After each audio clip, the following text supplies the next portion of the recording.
بسم اللہ الرحمن الرحیم۔ السلام علیکم۔ بیوی اور والدین کے حقوق سوال۔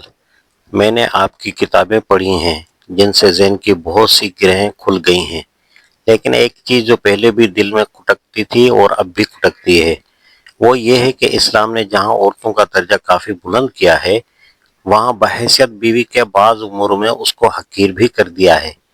مثلا اس پر تین سوکنوں کا جلاپاپن جائز قرار دیا ہے، حالانکہ قدرت نے عورت کی فطرت میں حسد بھی رکھا ہے۔ اسی طرح جہاں بیوی کو شوہر کے قبضہ و اختیار میں رکھا گیا ہے، وہاں شوہر کو اپنے والدین کے قبضہ و اختیار میں کر دیا گیا ہے۔ اس طرح شوہر والدین کے کہنے پر بیوی کی ایک جائز خواہش کو بھی پامال کر سکتا ہے۔ ان امور میں بظاہر بیوی کی حیثیت چار پیسے کی گڑیا سے زیادہ نظر نہیں آتی۔ میں ایک عورت ہوں اور قدرتی طور پر عورت کے جذبات کی ترجمانی کر رہی ہوں۔ آپ براہ کرم اس بارے میں میری تشفی فرمائیں۔ جواب: آپ نے دو وجوہ کی بنا پر یہ خیال ظاہر کیا ہے کہ عورت کی پوزیشن خانگی زندگی میں فروتر رکھی گئی ہے۔ ایک یہ کہ مرد کو چار شادیاں کرنے کی اجازت ہے، دوسرے یہ کہ شوہر کو والدین کا تابع رکھا گیا ہے، جس کی وجہ سے بسا اوقات وہ اپنی بیوی کے جذبات اور اس کی خواہشات کو والدین کی رضا پر قربان کر دیتا ہے۔ ان وجوہ میں سے پہلی وجہ پر اگر آپ غور کریں تو یہ بات بہت آسانی کے ساتھ آپ کی سمجھ میں آ سکتی ہے کہ عورت کے لیے تین سوکنوں کا برداشت کرنا جتنا تکلیف دہ ہے، اس سے بدرجہ زیادہ تکلیف دہ چیز اس کے لیے یہ ہو سکتی ہے کہ اس کے شوہر کی کئی محبوبائیں اور داشتائیں ہوں۔ اسلام نے اسی کو روکنے کے لیے مرد کو ایک سے زائد نکاح کرنے کی اجازت دی ہے۔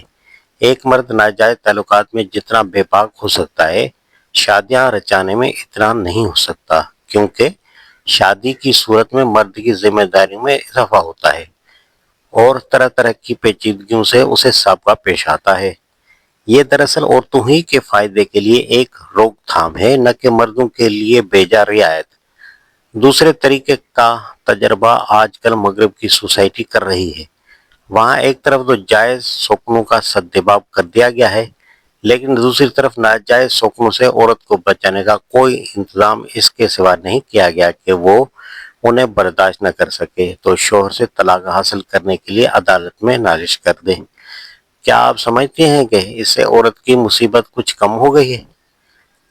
چھڑی چھٹانگ عورت تو شاید سوکن سے بچنے کے لیے طلاق کو آسان سمجھ لے، مگر کیا بچوں والی عورت کے لیے بھی یہ نسخہ آسان ہے؟ دوسری جس شکایت کا اظہار آپ نے کیا ہے، اس کا مختصر جواب یہ ہے کہ غالباً آپ ابھی تک صاحب اولاد نہیں ہیں، یا اگر ہیں تو آپ کے کسی لڑکے کی ابھی شادی نہیں ہوئی ہے۔ آپ اس خاص معاملے کو ابھی تک صرف بہو کے نقطہ نظر سے دیکھ رہی ہیں۔ جب آپ اپنے گھر میں خود بہو لے آئیں گی اور اس معاملے پر ماں کی حیثیت سے غور کریں گی تو یہ مسئلہ اچھی طرح آپ کی سمجھ میں آ جائے گا کہ بیوی کے حقوق کتنے ہونے چاہیے اور ماں باپ کے کتنے، بلکہ اس وقت شاید آپ خود انہی حقوق کی طالب ہوں جن پر آج آپ کو اعتراض ہے۔ ترجمان القرآن، نومبر 1956۔